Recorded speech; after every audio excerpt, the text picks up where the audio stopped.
और अब बात करते हैं झारखंड विधानसभा चुनाव की, जिसमें इंडिया गठबंधन को अनुमान से कई बड़ी जीत मिली, जिसके बाद वहां हेमंत सरकार के दूसरे टर्म को लेकर जश्न का माहौल नजर आया। वहीं बीजेपी का हर दांव झारखंड में फेल हो गया। न बांग्लादेशी घुसपैठ का मुद्दा कामयाब हुआ और न ही जल, जंगल और जमीन के दावे जीत दिला पाए। असम के सीएम हेमंत बिस्वा शर्मा झारखंड में इन्हीं मुद्दों को लेकर डेरा डाल रहे थे, लेकिन उनकी ये नीति बीजेपी को झारखंड की सत्ता की राजनीति में नहीं ला पाई।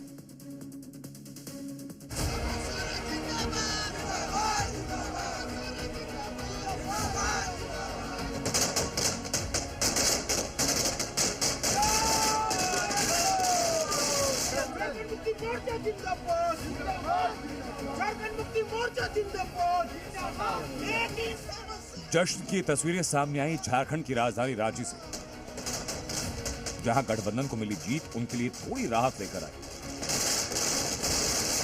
फिर सरकार बनाने का मौका मिला, जिसकी खुशी कार्यकर्ताओं ने जमकर मनाई।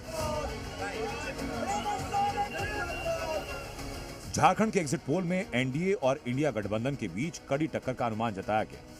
कुछ ने तो एनडीए को बहुमत भी दिला दिया, लेकिन हुआ इसके उलट और एक बार फिर झारखंड में सोरेन सरकार बनने जा रही है।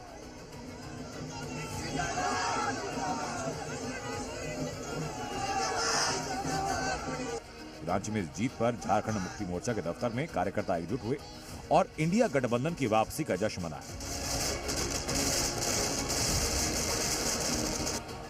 हेमंत सोरेन की पत्नी कल्पना सोरेन भी कार्यकर्ताओं के बीच पहुंची, जहां समर्थकों ने उनका जोरदार स्वागत किया और गिरिडीह के गांडे सीट से चुनाव जीतने पर बधाई दी।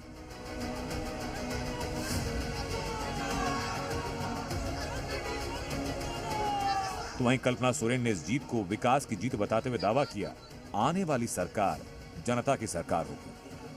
बस यही मैं कहना चाहूंगी कि लोगों ने विकास का रास्ता चुना है और आज झारखंड की जनता ने हेमंत सोरेन जी को प्यार, आशीर्वाद, पूरी दुआएं दे रहे हैं और कहीं ना कहीं मैं समझते हूं कि जनता की सरकार आने वाली है।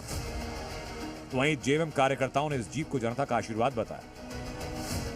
इस राज्य में पुनः एक बार हम लोग हेमंत सोरेन जी के नेतृत्व में सरकार बनाने जा रहे हैं और भारी बहुमत के साथ हम सरकार बनाएंगे। और इस राज्य के लोगों की जो अपेक्षा है, जो उम्मीद है झारखंड मुक्ति मोर्चा से, हेमंत सोरेन जी से, इंडिया गठबंधन से, उसको हम पूरा करने की ओर अग्रसर हो रहे हैं। बड़ी बात यह कि झारखंड में बीजेपी ने पूरी ताकत झोंकी थी।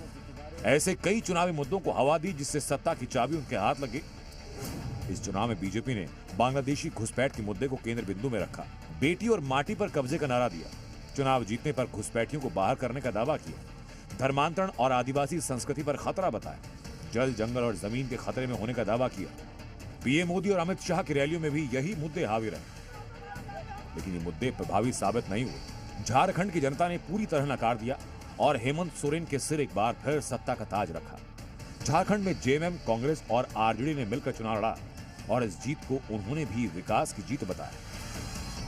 झारखंड एक उम्मीद है और एक आशा है कि अगर मुद्दों पर चुनाव लड़ा जाए तो जीत आपकी जरूर होती है, सरकार रिपीट होती है। बड़ी बात यह कि चुनाव से पहले जेएमएम के सबसे वरिष्ठ नेता चंपाई सोरेन ने पाला बदला था।